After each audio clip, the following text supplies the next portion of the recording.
Hotel ohm residency ಒಂದು ಪರಿಪೂರ್ಣ residency. Party ಮತ್ತು ಮನೋರಂಜನೆಗಾಗಿ ಉತ್ತಮ ಸ್ಥಳಾವಕಾಶ.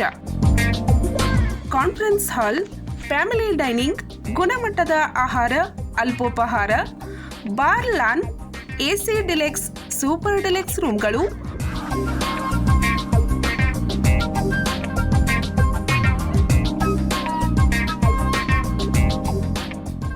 ಓಪನ್ ಗಾರ್ಡನ್ ಸೌಲಭ್ಯ.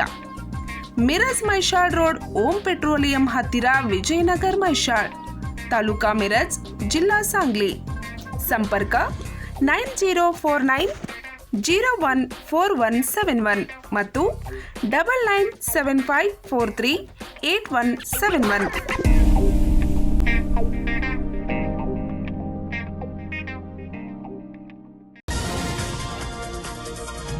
ಸಹಸ್ರಾರು ಭಕ್ತರ ಸಮ್ಮುಖದಲ್ಲಿ ಸಿದ್ದೇಶ್ವರ ದುಳುವಡ ಪಲ್ಲಕ್ಕಿ ಉತ್ಸವ. ಆನೆಯಿಂದ ಶ್ರೀಗಳಿಗೆ ಮಾನವಂದನೆ. ನಿಪ್ಪಾಣಿ ತಾಲೂಕಿನ ಬೇಡ್ಕಿಹಾಳ್ ಗ್ರಾಮದ ಗ್ರಾಮದೇವರಾದ ಶ್ರೀ ಕಲ್ಯಾಣ ಸಿದ್ದೇಶ್ವರರ ಧೂಳುವಡ ಪಲ್ಲಕ್ಕಿ ಉತ್ಸವವು ಸೋಮವಾರ ಮಾರ್ಚ್ 25ರಂದು ಸಂಜೆ 4 ಗಂಟೆಗೆ ಸಾವಿರಾರು ಭಕ್ತರ ಸಮ್ಮುಖದಲ್ಲಿ ಸಡಗರ ಸಂಭ್ರಮದಿಂದ ಮಂಗಳಮಯ ವಾದ್ಯವೃಂದಗಳ ಮಧ್ಯೆ ಸಂಪನ್ನಗೊಂಡಿತು. ಪ್ರತಿ ವರ್ಷ ಹೋಳಿ ಹುಣ್ಣಿಮೆ ನಿಮಿತ್ತ ಗ್ರಾಮದ ಆರಾಧ್ಯ ದೈವರಾದ ಶ್ರೀ ಸಿದ್ದೇಶ್ವರ ದೇವರ ಪಲ್ಲಕ್ಕಿಯನ್ನು ದೇವಸ್ಥಾನದಿಂದ ಹೊರತರಲಾಗುತ್ತದೆ. ಈ ಸಂದರ್ಭದಲ್ಲಿ ಗ್ರಾಮದ ಮೊದಲ ಹೋಳಿ ದಹನವನ್ನು ರವಿವಾರ ಮಾರ್ಚ್ 24ರಂದು ಬೆಳಗ್ಗೆ 9 ಗಂಟೆಗೆ ಸಿದ್ದೇಶ್ವರ ದೇವಸ್ಥಾನದಲ್ಲಿ ಅರ್ಚಕರ ಅಮೃತ ಹಸ್ತದಿಂದ ಮಾಡಲಾಯಿತು. ಬಳಿಕ ಗ್ರಾಮದ ಹಲವೆಡೆ ಹೋಳಿಗೆ ಅಗ್ನಿ ಕೊಡುವ ಮೂಲಕ ಹೋಳಿ ಹಬ್ಬ ಆಚರಿಸಲಾಯಿತು. ಸೋಮವಾರ ಮಾರ್ಚ್ 25ಕ್ಕೆ ಮಧ್ಯಾಹ್ನ 4 ಗಂಟೆಗೆ ಸಿದ್ದೇಶ್ವರ ಅಜ್ಜನವರ ಪಲ್ಲಕ್ಕಿ ಮೆರವಣಿಗೆಯು ದೇವಸ್ಥಾನದಿಂದ ಕರಂಡೋಲ್, ಸಹನೈ, ಡೋಲ್ ಚಂಡಿ ವಾದ್ಯದೊಂದಿಗೆ ಸಹಸ್ರಾರು ಭಕ್ತರ ಸಮ್ಮುಖದಲ್ಲಿ ಪಲ್ಲಕ್ಕಿ ಮೆರವಣಿಗೆ ಗ್ರಾಮ ಚಾವಡಿ, ಹಳೆ ಬಸ್ ನಿಲ್ದಾಣ, ನದಿ ವೇಸ್ ಮಾರ್ಗವಾಗಿ ದೂದ್ಗಂಗಾ ಹೊಳೆಕಟ್ಟೆ, ಬೇಡ್ಕಿಹಾಳ್ ಸರ್ಕಲ್ ಕಟ್ಟೆಗೆ ಆಗಮಿಸಿತು. ಈ ವೇಳೆ ಬೇಡ್ಕಿಹಾಳ್ ಮತ್ತು ಶಮನೇವಾಡಿ ಪರಿಸರದಲ್ಲಿರುವ ಸಹಸ್ರಾರು ಭಕ್ತರು ಪಲ್ಲಕ್ಕಿಯ ದರ್ಶನ ಪಡೆದರು. ಈ ಸಂದರ್ಭದಲ್ಲಿ ಬಸವಲಕ್ಷ್ಮೀಶ್ವರ ಆನೆಯು ಶ್ರೀಗಳ ಪಲ್ಲಕ್ಕಿಗೆ ನಮಸ್ಕಾರ ಅರ್ಪಿಸಿ ಮಾಲಾರ್ಪಣೆ ಮಾಡಿತು. ಪಲ್ಲಕ್ಕಿ ಮೆರವಣಿಗೆಯು ಕುಸ್ತಿ ಮೈದಾನ ಕಟ್ಟೆ, ಡಾಕ್ಟರ್ ಬಾಬಾ ಸಾಹೇಬ್ ಅಂಬೇಡ್ಕರ್ ಚೌಕ್ ಪರಿಸರದಲ್ಲಿರುವ ಧವರಿಕಟ್ಟೆಯಿಂದ ರಾತ್ರಿ 9 ಗಂಟೆಗೆ ವಿಜಯರಾವ್ ಇನಾಮದಾರ್ ಸರ್ಕಾರ್ ಅವರ ಅರಮನೆಗೆ ಆಗಮಿಸಿತು. ಈ ವೇಳೆ ಸರ್ಕಾರ ಪರಿವಾರದವರಿಂದ ಪಲ್ಲಕ್ಕಿಯ ಮಾನ್ಕರಿ ಸೇವೆಕರಿ ಗಣ್ಯರಿಗೆ ಬೆಲ್ಲ ಮತ್ತು ತಾಂಬೂಲ ನೀಡಲಾಯಿತು. ರಾತ್ರಿ 10 ಗಂಟೆಗೆ ಇನಾಮದಾರ್ ಸರ್ಕಾರ್ ಅವರಿಂದ ಶಾಸ್ತ್ರೋಕ್ತವಾಗಿ ಪೂಜೆ ಪುನಸ್ಕಾರ ನಡೆಸಲಾಯಿತು. ಈ ಸಂದರ್ಭದಲ್ಲಿ ರಾಮನಗರ್ ಯುವಕ ಮಂಡಳದ ಕಾರ್ಯಕರ್ತರಿಂದ ಪ್ರಸಾದ ಏರ್ಪಡಿಸಲಾಗಿತ್ತು. ರಾತ್ರಿ 12 ಗಂಟೆಗೆ ಚಿಕ್ಕ ಅರಮನೆಯಿಂದ ಮಂಗಳವಾರ ಮಾರ್ಚ್ 26ರಂದು ಮಧ್ಯರಾತ್ರಿ 1 ಗಂಟೆಗೆ ದಸರಾ ಚೌಕ್ನಿಂದ ಸಿದ್ದೇಶ್ವರ್ ಬ್ಯಾಂಡ್ ಕಂಪನಿಯ ತಾಳದೊಂದಿಗೆ ಪಲ್ಲಕ್ಕಿ ಮೆರವಣಿಗೆ ಮತ್ತೆ ಪ್ರಾರಂಭಗೊಂಡು ಶಿವಾಜಿ ಪೇಟ್, ಬಜಾರ್ ಪೇಟ್ ಮಾರ್ಗವಾಗಿ ತುಳಜಾಕಟ್ಟೆಗೆ ಬೆಳಗ್ಗೆ 5 ಗಂಟೆಗೆ ಆಗಮಿಸಿತು. ಈ ಸಂದರ್ಭದಲ್ಲಿ ದಮಖಂಡಿಲ ಯುವಕ ಮಂಡಳದ ವತಿಯಿಂದ ಊಟೋಪಚಾರದ ವ್ಯವಸ್ಥೆಯನ್ನು ಮಾಡಲಾಗಿತ್ತು.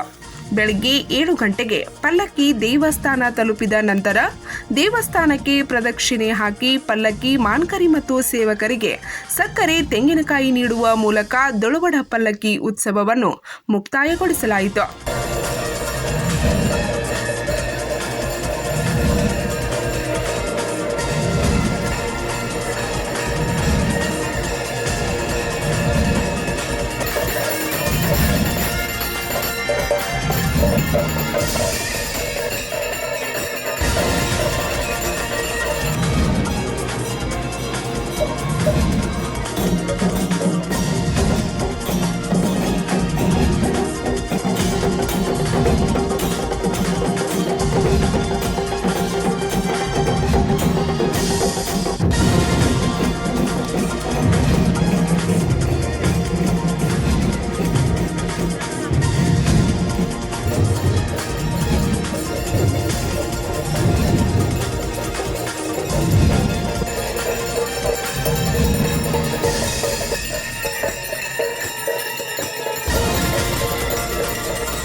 ಪಂಚ್ ನ್ಯೂಸ್ಗಾಗಿ ಬೇಡ್ಕಿಹಾಳದಿಂದ ಕೃಷ್ಣ ಅರಗೆ.